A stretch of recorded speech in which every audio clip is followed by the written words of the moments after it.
giving us fuel for change.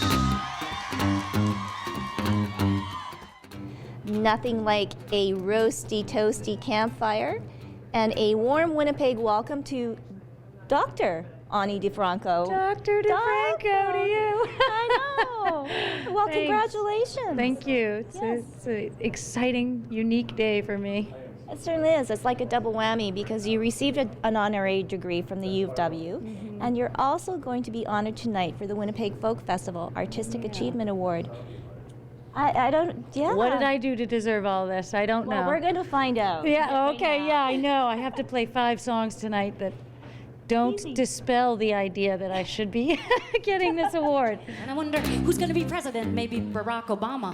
Who's going to have the big blockbuster box office this summer? I'm just honored, you know. I'm flattered, all of that, you know. I think in my young punk days, if I wanted anybody's affirmation, I wouldn't have admitted to it. But now, It's kinda I'll nice. take it. Yeah. As we grow older, we Yeah. go, I guess, grow a little bit more mellower. But, you know, Ani, I mean, there's so much in your career, but I guess some of the highlights, you know, creating your own label, doing it all yourself, you were really, I guess, you know, one of the pioneers of being DIY, which is the Right. big buzzword. Right. Yeah, you know, it's cool that more and more people, I mean, I guess there's more and more possibilities for being independent, well, with the internet and all of that, and there's more and more necessity, you know. I think the music industry is not, if there ever was a pie in the sky there, it's you know, it's kind of crumbled a bit by now, so it's cool to see a lot of different people exploring options. And yeah, back when I did it, you know, like I said, my sort of building my audience and my career was a little pre-internet, which I'm also kind of psyched about because it proves that, you know, the old-fashioned way of just get out there, play every bar in your town, and then go to the next town, and then, you know, and just going town to town, driving myself for many years, and then, you know, it eventually, you know, becomes a job. These Canadian festivals, you know, Winnipeg being the grandest, you know, hugest scope and one of the most wonderful ones, were huge for me coming up. You know, I think I had a bigger audience in Canada than I did in America, where I'm from. Maybe I should put a bucket over my head and a marshmallow in each ear. It's interesting, Ani, now, do these festivals still have as much importance for young artists today as they did for you? I'm sure. I mean, it's immense exposure. You know, when I first played the Winnipeg Folk Festival, it was 21 years ago. And so I was just a young pup, you know, just kind of starting out and, you know, getting in front of all of those people who appreciate songcraft and, you know, those types of things, you know, listening audiences, you know, intelligent, you know, music lovers by the thousands, you know, I was very fortunate to be here.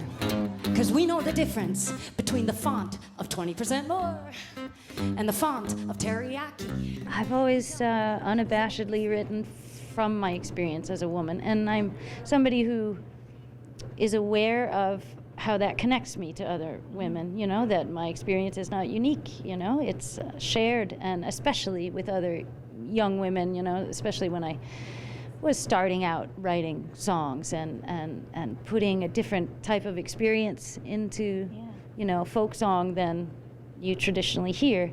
And, you know, there was some rocky, I can actually remember, you know, people, because of my feminism and my political convictions, and, you know, my spirit in the beginning of like, out of my way, you know, this is my space right here, you know, because, you know, you don't, a lot of young women, they're just not given the tools to express what they want, to what they need, you know, to make room for themselves in the world. And so I was attempting to do that for myself.